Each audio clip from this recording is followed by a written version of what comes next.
Mary is in deference to our Holy Mother. The Clarence is in honor of St. Clarence of Concordia.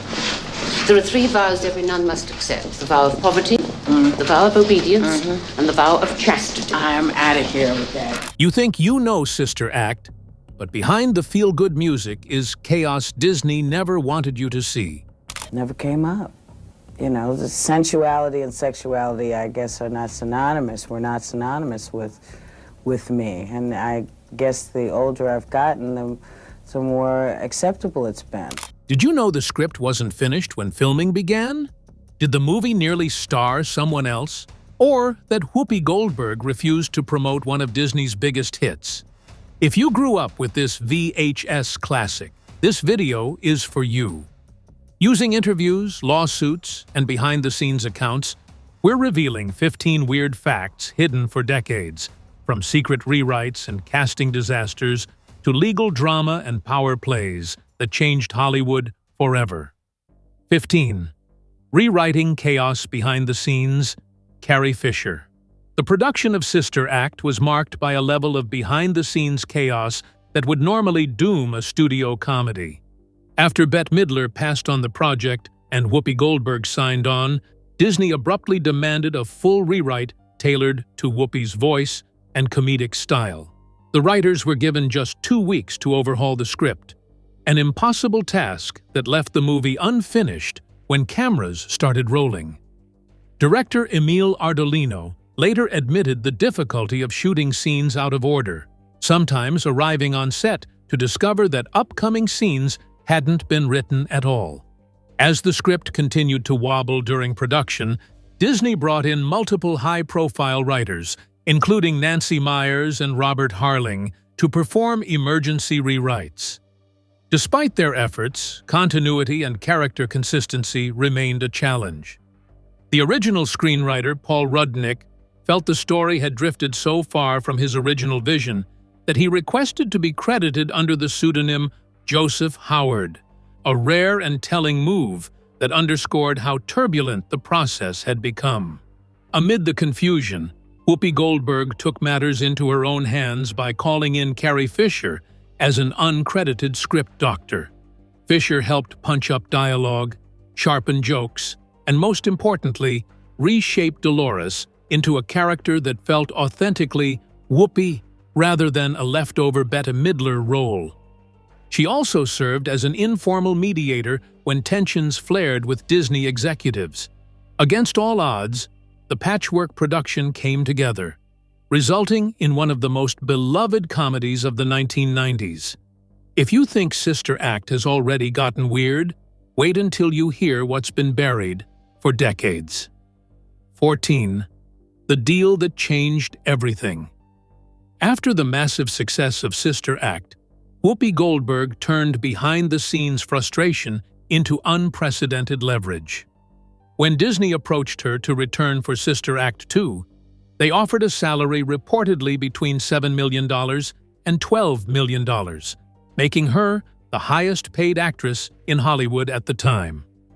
This was an extraordinary shift in an era when most leading women earned only a fraction of that amount. Goldberg's payday placed her in the same financial tier as top male stars like Tom Cruise, signaling a rare moment of industry equity driven purely by box office power. Nonetheless, the agreement went beyond merely financial matters. Goldberg granted her patronage to the push for the U.S. theatrical release of Serafina, a musical drama based on the 1976 Soweto uprising and its young black African students who, being part of the uprising, received international attention. The studios had previously called the project too political and a no-go in terms of marketing.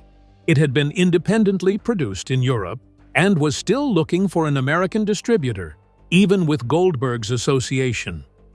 Goldberg was aware of how desperate Disney was for the sequel, so she put down her terms. If the studio was going to have her out of the nun's habit again, then they would have to promise that Serafina would be played in U.S. theaters. Disney signed the deal. Though the film was not a hit, it did circulate in the U.S. and did what Goldberg aimed at, to tell an important story through a movie.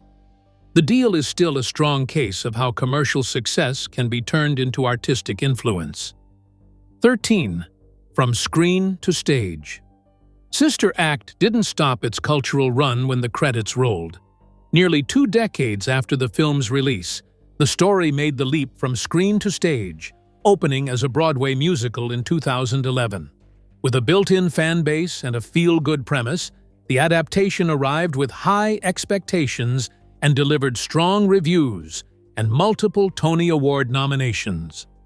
Unfortunately for Sister Act, it debuted in the same season as The Book of Mormon, which dominated the awards conversation and swept much of the ceremony, leaving little room for anything else to shine. Despite the fierce competition, the stage version had a major impact, especially in launching the career of Bette Midler. She originated the role of Dolores on Broadway and quickly became one of the production's standout stars. Her performance introduced many theatergoers to a new leading lady, and the exposure paid off. Just 2 years later, Miller won the Tony Award for Best Actress in a Musical for her role in Pippin, cementing her status as a Broadway powerhouse. The franchise came full circle when the show transferred to London's West End. This time, Whoopi Goldberg returned, not as Dolores, but as Mother Superior. Having already played the rebellious lead on screen, Goldberg stepped into the authoritative role with ease, offering a playful meta-twist on the material. It was a fitting evolution for a story that continues to reinvent itself across generations and formats. 12. The Role That Got Away. Bette Midler. Before Sister Act became synonymous with Whoopi Goldberg, the lead role was originally written for Bette Midler. Screenwriter Paul Rudnick developed the character specifically with Midler in mind, even naming her Terry Van Cartier in early drafts. Disney was enthusiastic, and studio head Jeffrey Katzenberg repeatedly pursued Midler throughout the late 1980s. However, despite the interest and persistence, Midler declined the role every time for one simple reason. She didn't want to be seen wearing a nun's habit, famously saying her fans didn't want to see her in a wimple. Disney's panic didn't take long to come up with a new list of potential replacements once Midler left. Among the names were Madonna, Cher, and even Tracy Ullman. The script underwent multiple revisions as the studio tried to put the project around different stars, turning development into what seemed to be a casting roulette wheel. Uncertainty was a major factor in the production delays and creative instability that threatened the film's early days. Finally, Whoopi Goldberg not only took the part, but also completely changed the whole thing. Years later, the actress Bette Midler publicly confessed that she had been wrong. She recognized that the part of Whoopi was all the way to the bank. With Sister Act making hundreds of millions in worldwide box office, the part was both a cultural and financial blessing, one that Midler can only see in hindsight as a curse. 11. Box office surprise hit. On paper, Sister Act didn't look like a guaranteed blockbuster. The film carried a modest $31 million budget and centered on an unlikely premise: a lounge singer hiding from the mob in a convent and transforming a choir of nuns into a Motown-style sensation. Released in the summer of 1992, it faced stiff competition from action-heavy and franchise-driven films like Batman Returns, Lethal Weapon 3, and Patriot Games. Despite that, Sister Act defied expectations and quickly became one of the season's biggest surprises. The movie went on to earn an impressive $231.6 million worldwide, including $139.6 million domestically. It held the number 2 spot at the U.S. box office for 4 consecutive weeks, an extraordinary achievement for a comedy without explosions, superheroes, or espionage. Audiences connected with its humor, heart, and music, proving that feel-good storytelling could compete head-to-head with big-budget spectacle. The success didn't stop in theaters. When Sister Act hit home video in November 1992, it became a cultural phenomenon all over again. In 1993, it was the most rented VHS in the country, dominating video store shelves for an entire year.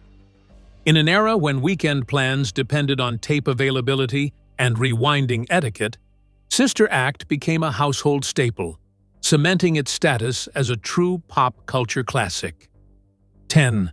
How she found her character, Kathy Najimy.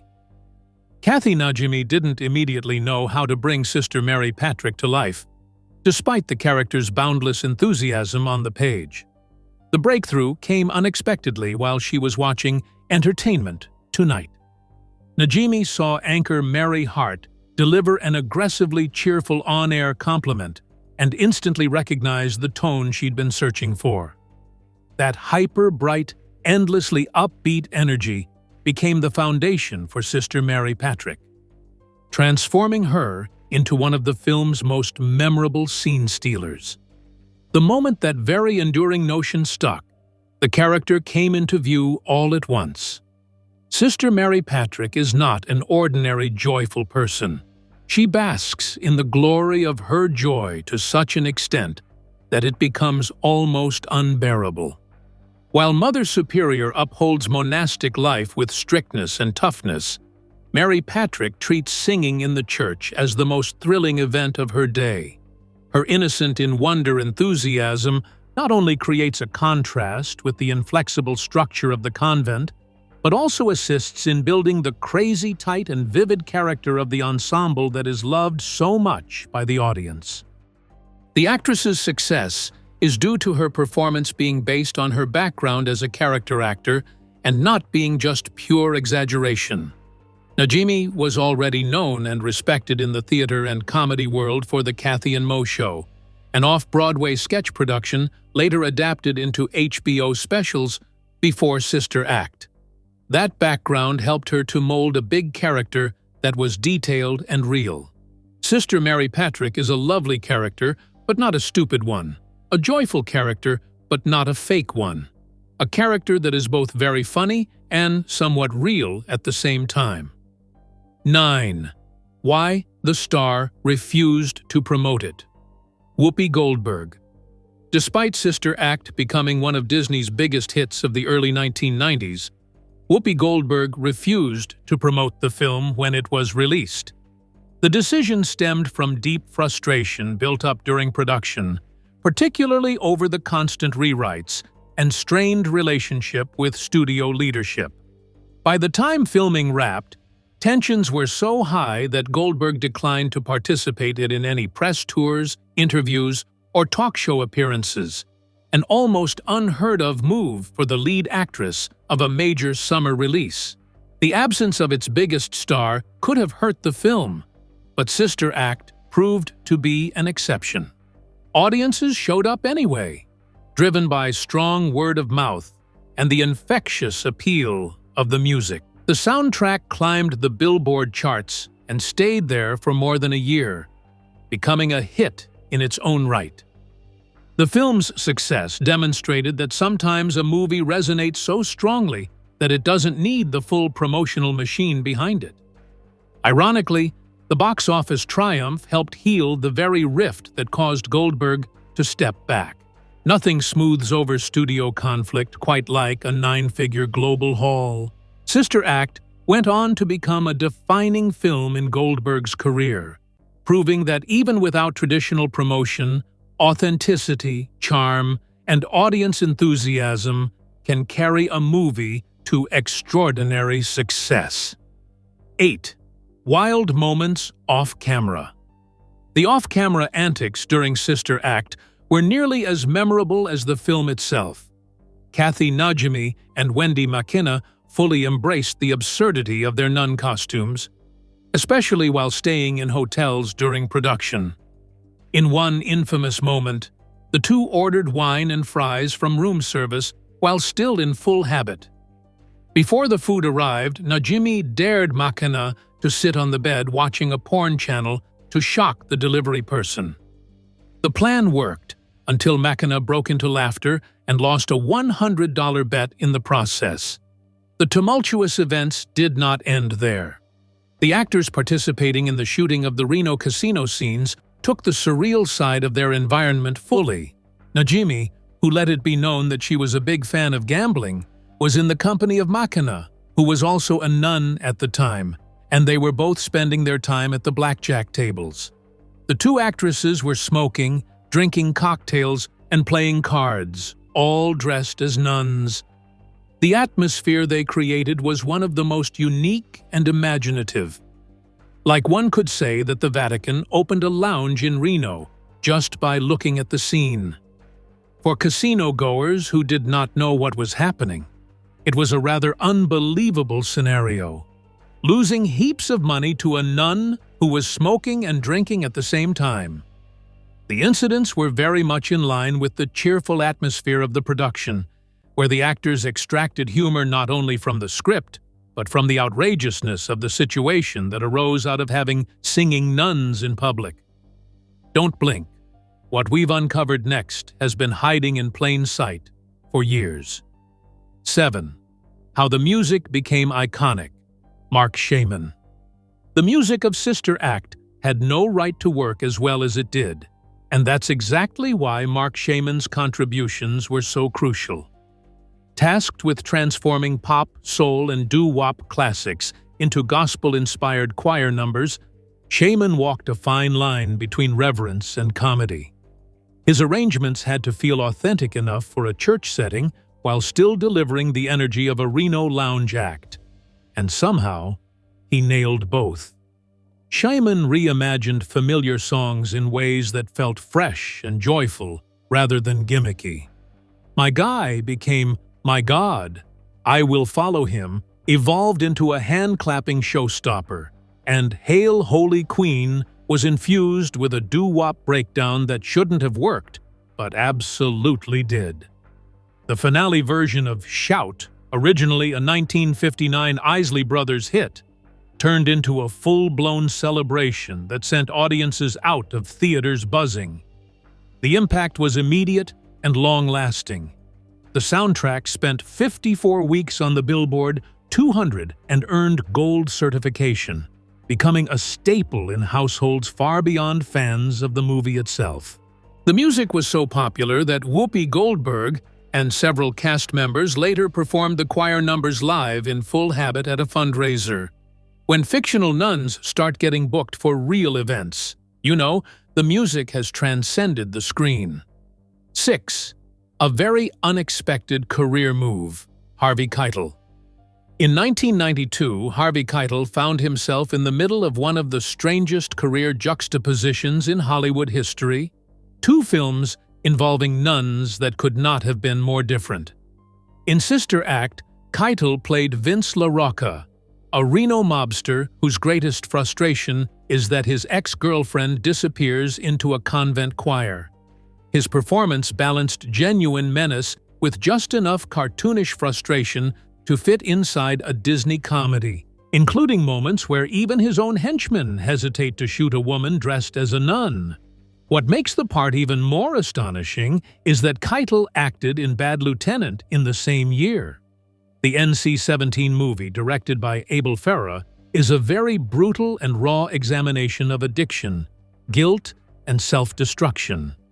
It is often mentioned by Martin Scorsese and others as one of the most powerful films of the decade. The contrast in moods between singing nuns and existential despair was very strong, but Keitel performed in both worlds very easily. Initially, Keitel had been committed to Sister Act when Bette Midler was still connected with the production. After Whoopi Goldberg took over, the producers proposed to buy out his contract so they could cast a new person in the role, but he refused. Whether he recognized potential in the material or simply wanted to demonstrate his versatility, his choice proved wise. 2 nun movies, 1 year, totally different vibes. Harvey Keitel showed he was a man with many sides. 5. A costume detail you missed. One detail in Sister Act slips past most viewers. But once you notice it, it's hard to unsee. The nuns are technically wearing the bad habits. In the film, the sisters identify themselves as Carmelites, yet the costumes on screen don't match traditional Carmelite habits. The Carmelite order is known for being contemplative, cloistered, and quiet, an intentional contrast to the movie's lively, public-facing choir transformation and mob-adjacent hijinks. If real Carmelites watched these fictional sisters turning Mass into a Motown-infused event, they'd probably need a moment of silent reflection just to process it. The habits used in the film more closely resemble those worn by the Sisters of St. Joseph of the Third Order of St. Francis, an order named so long it feels like a joke in itself. That likely explains why the filmmakers went with Carmelite in dialogue. It's short, recognizable, and easier to say, and the movie isn't exactly aiming for documentary-level accuracy. In a plot where witness protection means joining a convent and then performing on national television, authenticity wasn't the priority. That said, the film does get one related detail right. Sister Mary Roberts' different habit is accurate because she's a novice, not yet a fully professed nun. Once she takes her final vows, she will then wear the full habit like the others, a small but surprisingly correct touch in an otherwise loose portrayal of religious life. What's interesting is that this costume mismatch never became a real point of controversy, largely because the film's tone disarms scrutiny. Sister Act presents convent life as a heightened, almost storybook version of reality, where visual clarity and audience recognition matter more than strict accuracy. The habits function as instant symbolism rather than literal representation, signaling none in the most universally recognizable way possible. Because the performances and comedy are so confident, viewers accept the shorthand without question. It's a reminder that in film, authenticity often takes a back seat to visual storytelling, especially when the goal is joy, not realism. 4. The legal drama nobody saw coming. The massive success of Sister Act didn't just attract audiences, it attracted lawsuits. After the film became a box office juggernaut, multiple people came forward claiming they had invented the idea of singing nuns.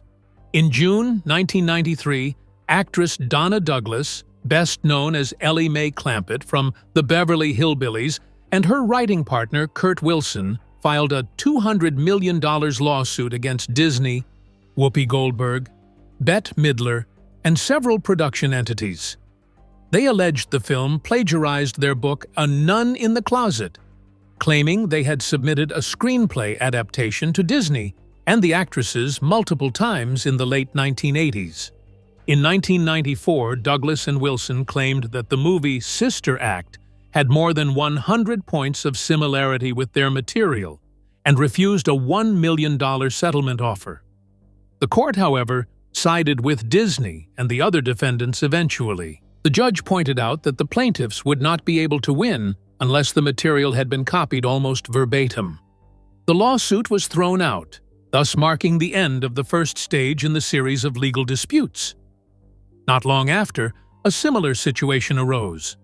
In 2011, a nun from Harlem, Dolores Blakely, sued Disney and Sony for $1 billion, stating that her life story, as narrated in her 1987 autobiography, The Harlem Street Nun, was the basis for both the film and the Broadway version. The New York Supreme Court ruled that the plaintiffs had failed to prove the connection and consequently dismissed the case with prejudice. 2 lawsuits, 0 victories, and a lot of faith from the plaintiffs who were sure that the franchise with the singing nuns belonged to them. What's telling about both lawsuits is how they highlight a recurring Hollywood phenomenon: the belief that a broad concept equals ownership. Courts consistently draw a line between protectable expression and general ideas, and Sister Act fell firmly on the safe side of that distinction. Singing nuns, faith mixed with music, or personal redemption through performance are themes, not proprietary inventions. The rulings reinforced a key legal reality in entertainment. Success invites scrutiny, but originality is judged on execution, not coincidence. In the end, the cases faded away, while the film's legacy only grew stronger, untouched by the courtroom drama that briefly tried to rewrite its story. 3. A plot that shouldn't work. At its core, the plot of Sister Act collapses the moment real-world logic enters the room, and that's exactly why it works. In reality, the U.S. Witness Protection Program does not hide witnesses in Catholic convents. The entire purpose of witness protection is anonymity. New names, quiet locations, and forgettable routines designed to help people disappear. Placing a high-profile witness into a tight-knit religious community would be the opposite of safe, let alone encouraging her to stand out as a choir leader. The movie stretches credibility even further by having Dolores become a public figure. In real life, protected witnesses are deliberately kept away from media exposure and the communal spotlight. Federal policy also avoids placing witnesses or agents in professions like clergy, reporters, or Peace Corps members because of the risk it poses to those communities. Yet, in Sister Act, Dolores not only joins a convent, but ends up performing on live television, turning her safe house into a neon sign pointing directly at her location. The filmmakers were fully aware of how absurd this premise was, but embracing that absurdity is what made the movie fun. There's no comedy in watching a witness quietly sell insurance in Ohio for 3 years. By leaning into exaggeration and musical spectacle, Sister Act trades realism for joy. None of it makes sense, but it doesn't need to. The commitment to the premise is what keeps audiences singing along. What ultimately saves the story is how confidently the film commits to its own internal logic. Sister Act never pretends to be a grounded crime thriller. It plays like a modern fable wrapped in pop music and comedy. Once the movie establishes its rules, it never winks or apologizes for them, which allows the audience to relax and enjoy the ride. By prioritizing emotional payoff, character growth, and spectacle over plausibility, the film creates a world where the impossible feels acceptable. That unwavering commitment is why viewers stop questioning the setup and start rooting for the choir instead. 2. Real-life inspiration behind the story. Dolores Hart. Before Sister Act became a comedy about a lounge singer hiding from the mob, its emotional DNA was shaped by a very real and surprising life story. Screenwriter Paul Rudnick wanted to ground the script in authentic convent life, so he sought inspiration from Mother Dolores Hart, a former Hollywood actress who famously left stardom behind to become a nun. Hart wasn't just any actress. She was the woman who gave Elvis Presley his first on-screen kiss in the 1957 film Loving You, and was later hailed as a breakout star in Where the Boys Are. By the early 1960s, she was being positioned as the next Grace Kelly. Then, in 1963, Hart took everyone by surprise in Hollywood by quitting her flourishing career to take up residence in a secluded Benedictine monastery in Connecticut. Rudnick visited the Abbey of Regina Laudis and spent 2 days witnessing the habits of monastic life. Although he never came across Hart during his stay, she had a great impact on the core idea of the story. A luxurious artist switching the limelight for a completely different world. The comparison is obvious, even if Sister Act is much more comical and exaggerated in its approach. Later, the decades-long connection came back to its starting point. When Victoria Clark was getting ready to take on the role of Mother Superior in the Broadway version, she finally got to meet Mother Dolores, who imparted one piece of wisdom: don't portray her as a saint. God desires our humanity, not our divinity. Hart still holds the unique status of being the only nun who is also a voting member of the Academy of Motion Picture Arts and Sciences. This is especially impressive, how the real-life influence contributes unexpectedly to the emotional impact of a film that mostly goes for broad comedy. The convent life satire in Sister Act is almost completely on the surface, but the thought of a person wanting to leave fame and reinvention appeals because it actually happened. This connection to reality gives the movie's themes, identity, purpose, and belonging, more power than the plot would lead one to think. Even when the story is totally freaky, the feelings are still linked to a sincere human decision, which makes the film's quiet authenticity very subtle, and people can feel it even if they don't know the real-life case that inspired it. Hold on to that thought, because the last fact we uncovered changes the entire story. 1. The truth about the singing, Andrea Robinson. One of the most emotionally satisfying arcs in Sister Act belongs to the painfully shy Sister Mary Robert, whose transformation from whispering novice to powerhouse vocalist feels like pure movie magic. While actress Wendy McKenna perfectly sells the character's nervous posture and soft-spoken demeanor, the singing voice audiences hear during her breakout moments is not actually hers. Instead, those soaring vocals belong to professional singer Andrea Robinson, a seasoned studio vocalist frequently called in when films need a character to suddenly sound like they've trained for years. Robinson was a very familiar voice in the industry, as she voiced several Disney characters as well as other on-screen artists. During the whole transformation, Sister Mary Robert was as if a real person acting out the story as she reached the very top of the emotional spectrum.